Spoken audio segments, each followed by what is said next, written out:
and thank you for watching Dial H for Health. I'm here with Steve, and last time we were hearing Steve's mercury story about mercury toxicity and how he came to find out about mercury and what he did to be able to help him recover. So today we're going to be looking at mercury and its effects on personality. So before we begin with the questions, why did you want to talk about this today? Well, I think that one of the key things that mercury affects is the brain, because it has an affinity for the fatty tissue in there, and the results can be pretty devastating for a person. It can cause all kinds of mental health problems, basically, and that seems to be a big issue nowadays. And I see traits in people that could be linked to mercury. I'm not saying that all such mental health issues are definitely mercury, but they certainly can be due to heavy metal toxicity.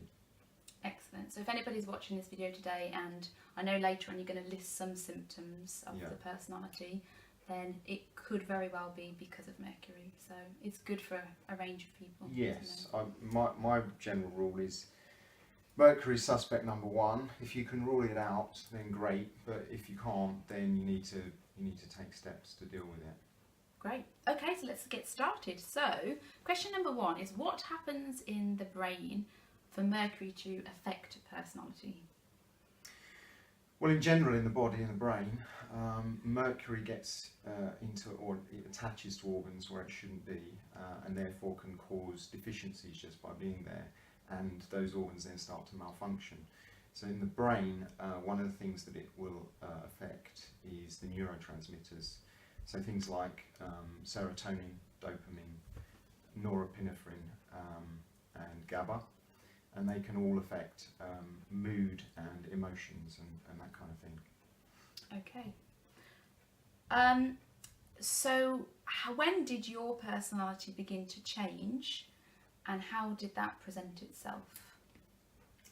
Well, that's a difficult one because I had amalgams put in, I guess, when I was 7 or 8, and so I don't know what my adult personality would have been like without mercury in the brain. It would have been clearer if I hadn't had any amalgams put in and hadn't exhibited symptoms of mercury poisoning up until adulthood, then because I know of people who have had that happen, and then they do see a clear change. But for me, I would have said that things like insomnia starting to develop, probably from age 10 upwards, just being a poor sleeper, then anxiety were two of the key markers, but because it's often it's either not talked about, or people are just ignorant of those symptoms that could point to mercury poisoning. It was never something that was even considered or thought of. So from the age of 8, anxiety becoming an issue, many people would just think that they're anxious people, or that's the part of their personality, and that's actually not the case for you, is it? That your personality was overridden by the mercury? Well, yeah, now that I've been through removal of amalgams, thorough chelation, replacement of minerals and vitamins, I don't really have an anxiety problem. I feel relaxed most of the time, sleep's much improved, and I've seen those. So I've seen the changes in reverse, if you like. I've seen things gradually getting better as I've chelated, and I've discovered certain minerals that I might be deficient in, and so on. It's very interesting, I think, anxiety and depression as well. That, as you said, so many people suffer from it, and we're becoming more and more aware of it these days. But actually, very often underlying its toxicity and deficiency. But we can talk about that more in another video, because it's really it's a very big deal. So how did this affect your relationships? Well, mercury causes, or anxiety in general can cause a lot of doubts about all kinds of things, and one of the things is doubts about your relationship, whether you're in, if we're talking a sexual relationship, if you're in a relationship with the right person, basically any kind of doubt about their feelings about your feelings about them, compatibility, ability to commit, and that kind of thing. And so I guess the big thing for me was an inability to commit in a relationship. Hence, I didn't get married until I was 44, to you. And which is not, let's face it, it's not normal. Most people get married way younger than that. But also just commitments in other areas, and that can be as simple as a commitment to meet for drinks in a pub on an evening, and you start getting anxious about it, so you don't go, or you don't commit to it in the first place because you think you might start feeling anxious about it. You end up having to play all these kind of mind games.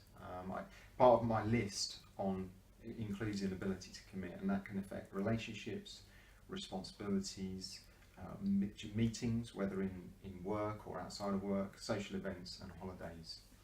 Yes, and I guess that also has very negative effect on your work life, because colleagues, making friends, sometimes being in a company where you're not very social can have detrimental effect on your career as well. So I know that there's lots of people out there that have suffered from that. Those on the forum. We'll talk more about the Andy Cutler forum as well at another stage, but that's something that comes up as well a lot. So. Okay, what personality traits do you see in other people which are likely to be symptomatic of mercury toxicity?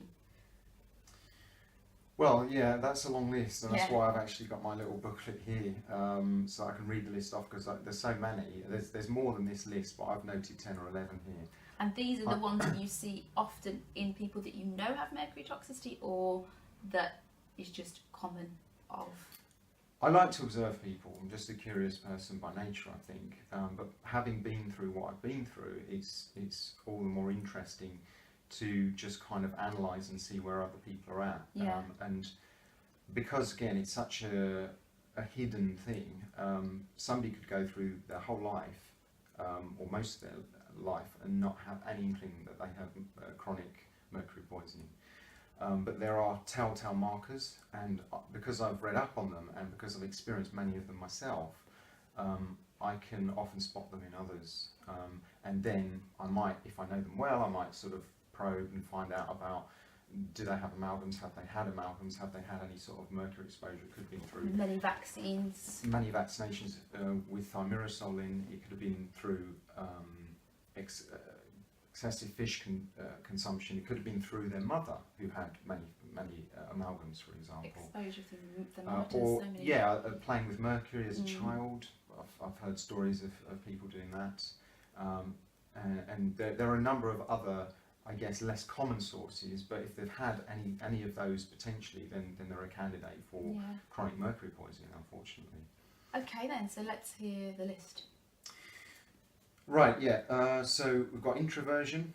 That can vary from being just slightly inhibited to extreme isolation, just feeling like you relax only when you're on your own, and that's it. You can't really be yourself or relaxed around other people. Timidity, which kind of comes along with the introversion to some extent, and yet can have uncharacteristic bursts of anger, and I've seen that happen in people, and it can be quite shocking. So and often people will say, "Oh, well, that was out of character for whoever the person is," but mercury can cause that symptom. It can go to extreme rage, fits of rage. Indecision, just finding it really hard to make a decision, but that kind of ties in with the commitment thing that we talked about earlier, because to make a decision you're committing to one course of action or another. Anxiety, that can take many forms. I started with generalised anxiety, and then it went into OCD type symptoms, and then it can go into phobias and so on. To be honest, the actual content of the fear is generally not that important. What's important is that there's this strange feedback loop that the brain gets caught in, that a thought comes along, whether rational or not rational, that you focus on and become afraid of, and as a result your brain sends you more because it thinks you're in danger. And you feel then even more anxious about it because the thought now seems intrusive and persistent. You think, well, it must be an issue now. And so you react with more fear to it, and then the brain's examining that. This is actually a part of the brain called the amygdala, It's part of its role is to monitor the feedback that it gets when a thought is sent, how you respond to it. Is it an issue or isn't it an issue? Right. And obviously, if you react with fear or anxiety to a thought, then it says, well, this must be a dangerous thought, so I'll send it again because you might be in danger. So it's The vicious a cycle, protective mechanism, really. but it can go very, very wrong. And this happens a lot in OCD. People think that essentially the amygdala thinks it's sending a thought, and it might be, well, my hands aren't clean enough. Most rational people can rationalise that way. Oh, they wash their hands once and then they forget about it. When the minerals are deranged in the brain, a lack of serotonin, say dopamine, that kind of thing, it can affect the brain so that the thought doesn't go away and it's persistent, and then you react with anxiety to it, and you get caught in this horrible loop. And the worst thing about that, and all the other things you're going to mention, is that you can work on it, you can try to retrain your brain, you can try many types of NLP, types of therapy, but ultimately if the mercury is there, it's never actually going to completely go away. You can learn to live with it, but that was my experience. Yeah, you can do a cognitive behavioural therapy, exposure response therapy, that kind of thing. So you can learn to manage it, but it also depends on how severe it is and whether you're using medication or not. Yeah. My experience has been, if you collate all the mercury out, you replace the vitamins and minerals that you need, then you don't need to spend your whole life doing mental gymnastics, because a thought comes along, you examine it rationally. If it's not important, you dismiss it, and it doesn't come back, and which is the the anxiety normal doesn't way. rise up. Exactly. Yeah, so anxiety and depression, they're not normal. They're not the way that our bodies have been designed. We shouldn't be suffering from these things. And yeah, looking at the root cause is really, so important. But sorry, I interrupted you. Let's carry on with your list. So depression, as we mentioned, I didn't suffer so much with that, although at certain points when your life is going horribly wrong and you're in pain all the time, that leads to depression anyway. Inability to make eye contact, that's an interesting one. Sometimes you have people who simply, you meet them and you find that you're having a conversation with them, you're looking them in the eye, but they might just be looking to the side and talking to you, and occasionally might make eye contact, or they'll look at you and then flutter their eyelids while they're looking at you, and then they'll look away again. Linked to anxiety. Yeah, it is a form of anxiety. Obviously, making eye contact does have a specific response in the brain. For me, I never had that, but I did have it.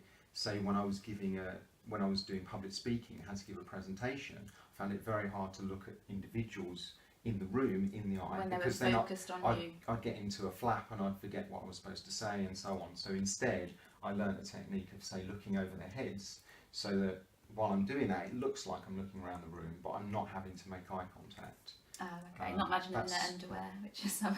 No, I didn't have to take it that far, but now, fortunately, I don't have to do that anymore. I'm quite happy making eye contact with people while I'm speaking to them in public. Okay, that's a big one. The extreme fears, flying and public speaking are very, very common major fears. Some people feel so strongly about public speaking they literally rather die than give a speech in public. I learned techniques to manage that. But you never felt comfortable with it? I never felt comfortable, never enjoyed it. It was always a big build-up, massive over-preparation for me. And then I know, just over a week ago, you went for a work presentation. You had to present to people that you've never met before, and you came home and said that it was no problem. You were not particularly stressed about it the night before.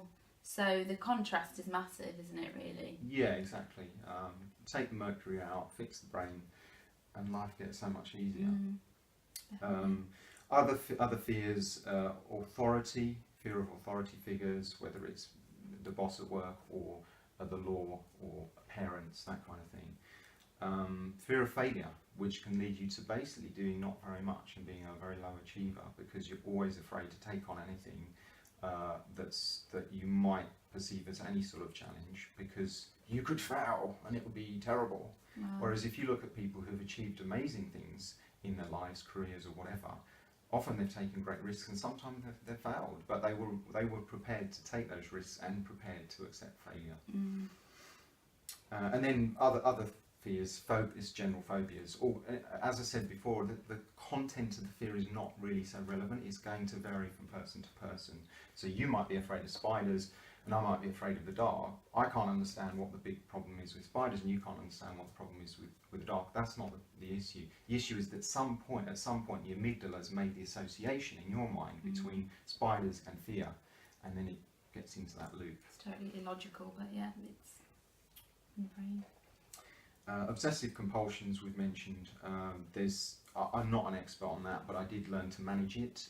There's a lady called Ali Graymond, and she has a YouTube channel called You Have OCD, and she's got very good ways of dealing with OCD.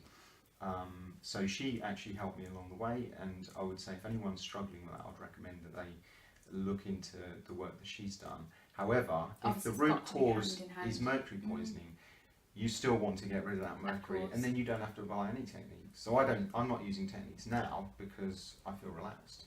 So I don't. And maybe once you've got rid of amalgams or whatever it is that's causing the mercury, and then you are collating, or you are collating for a long period of time, maybe the confidence has gone in terms of public speaking, all these kind of things. So maybe Ali could help, or some other kind of techniques can help. But like you say, you have to get the mercury out of your body to stop it affecting the neurotransmitters we were talking about at the beginning. Yeah. Okay. Suicidal ideation, that's a big one.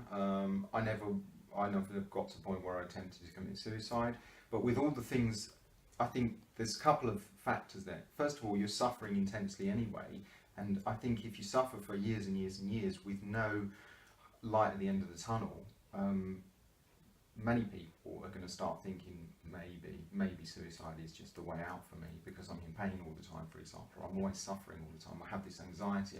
It just builds up and up and up. So I think that would be partly a natural thought anyway that would occur to someone in that sort of scenario, with prolonged chronic pain, for example.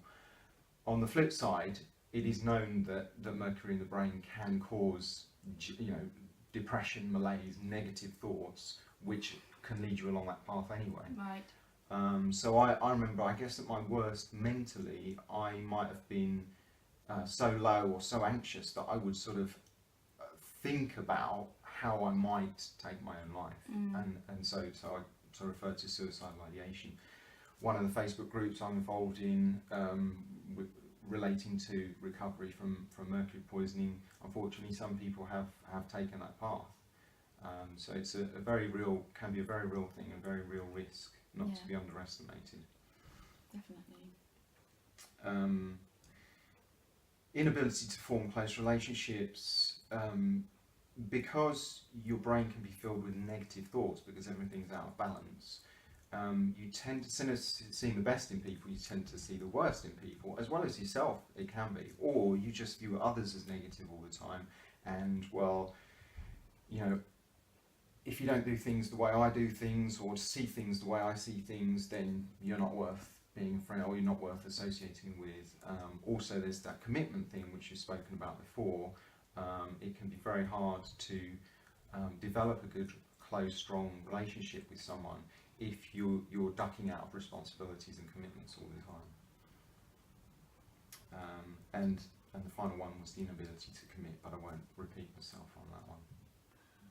Wow, a long and very negative list of things, but it's reality, isn't it? And as I said at the beginning of the video, many people suffer from these in silence, or are getting some kind of treatment, but would never ever think of mercury as the cause. So if that is you and you want to get in touch, then you can leave any comments. Thank you very much, Steve, and thank you very much for listening. Bye bye.